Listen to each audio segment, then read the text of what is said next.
पिछले 1 महीने से हम एजिटेशन पे हैं। आज हम जो प्रेस कॉन्फ्रेंस कर रहे हैं उसी का एक हिस्सा है। आज हम जो प्रेस कॉन्फ्रेंस कर रहे हैं ये पब्लिक को हम बताना चाहते हैं, ऑल ओवर इंडिया में जो है वो प्रेस कॉन्फ्रेंस हो रही है। हमारे जो मेन इश्यूज़ हैं आपके सामने हम लाना चाहते हैं।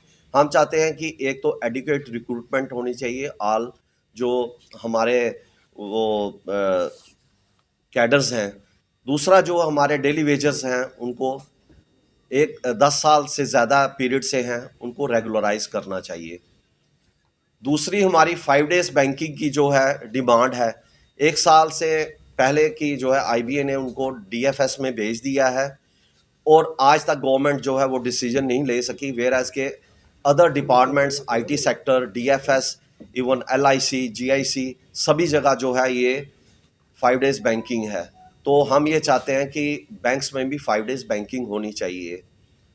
बैंकों के जो परमानेंट जॉब्स हैं उनको आउटसोर्स नहीं करना है, ये हमारी डिमांड है। उसके अलावा जो हमारी डिमांड है कि ग्रेजुटी जो है हमारी अभी तक 20 लाख है, जो सेंट्रल गवर्नमेंट में 25 लाख हो गई है। हम ये चाहते हैं कि वो 20 से 25 लाख हो जाए और इस पे इनकम टैक्स नहीं लगना चाहिए।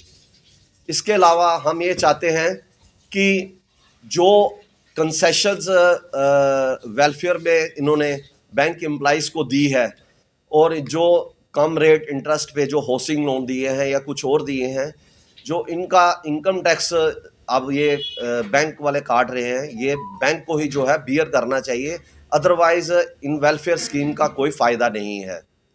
उसके अलावा हमारा जो है एजेंडे में जो है कि हम ये चाहते हैं कि आईडीबीआई का जो है वो 51% जो है इक्विटी जो है गवर्नमेंट की रहनी चाहिए, उसको प्राइवेटाइज नहीं करना चाहिए। हमारी ये सबसे बड़ी मांग है, क्योंकि प्राइवेटाइजेशन से जो है आपने देखा है कि बाहर की लोग आएंगे और हमारे यहाँ से कंट्रोल करेंगे। वेयर एज कि हम ये चाहते हैं कि नेशनलाइजेशन में जितना बैंक्स ने ग्रोथ किया है अपनी इस भारत की इकानमी में, वो इतना प्राइवेट सेक्टर ने नहीं किया है। दूसरा कुछ आंकड़े मैंने ये दिए हैं कि 2013 में हमारे पास 8 लाख एम्प्लॉई था, आज 2024 में कम हो गया, जो स्ट्रेंथ रही है वो 1,51,000 कम हुई है। इसी तरह से पब्लिक सेक्टर बैंक में जो है 8 लाख था, 8,56,000 समथिंग था ये 2013 में, लेकिन 2024 में वो डाउन होके उसकी जो है वो लगभग 3 लाख का फर्क पड़ गया है, 3 लाख कम हो गए हैं। वेयर एज के पब्लिक जो प्राइवेट सेक्टर है वो 2,56,000 था और 2024 में वो उनकी संख्या जो है स्टाफ की 8,56,000 समथिंग हो गई है। तो हम ये बताना चाहते हैं कि प्राइवेट सेक्टर ने कितना बूम किया है उनके जो एम्प्लॉइज़ को। वेयर एज कि हमारे जो स्कीम्स हैं, क्या मोनेटाइजेशन के टाइम, कोविड के टाइम या और गवर्नमेंट स्पॉन्सर स्कीम जो है वो सिर्फ पब्लिक सेक्टर बैंक्स के थ्रू होती हैं। सारा स्टाफ जो है वो लगा रहता है और इस जो हमारा पब्लिक सेक्टर का स्टाफ है इसमें जो है बढ़ोतरी करनी चाहिए, क्योंकि हमने ये डिमांड की है कि कम से कम 1.50 लाख जो है रिक्रूटमेंट ऑल कैडर्स में जो है होनी चाहिए। तो ये हमारी डिमांड्स हैं। दूसरी एक और डिमांड है कि रेजिडुअल इश्यूज जो हैं हमारे 11th बाईपार्टाइट में एज वेल एज 12th बाईपार्टाइट में हमारे अभी तक जो है रेजिडुअल इश्यूज जो है रिजॉल्व नहीं हुए हैं।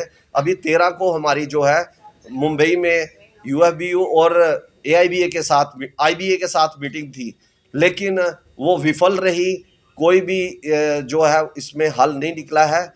कल हमारी जो है वो सीएलसी के साथ दिल्ली में जो है यूएफबी के साथ मीटिंग है। हम देखते हैं, हम नहीं चाहते हैं कि हम जो है एजिटेशन का पाथ जो है अडॉप्ट करें, लेकिन हमें मजबूर किया जा रहा है कि हम एजिटेशन पे जाएं और हम स्ट्राइक पे जाएं। और हमारी जो स्ट्राइक है वो 24 और 25 मार्च को है। 48 घंटे की हम जो है वो स्ट्राइक करेंगे। 23 मार्च मिडनाइट को हमारी शुरू हो गई और 25 मिडनाइट को जो है हमारी ये स्ट्राइक जो है वो ख़त्म होगी। अगर फिर भी हमारी गवर्नमेंट नहीं सुनती है, नेक्स्ट प्लान जो है यूएबीयू जो है वो तैयार करेगा। हम पीछे हटने को नहीं है, हम जो है अपनी डिमांड्स को जो है मटेरियलाइज करवा के ही रहेंगे। Thank you very much. इस मिडनाइट की जो स्ट्राइक है ये रहेगी, इसमें क्या दिन में काम होगा या नहीं, काम कोई काम नहीं होगा सर, कोई काम नहीं होगा।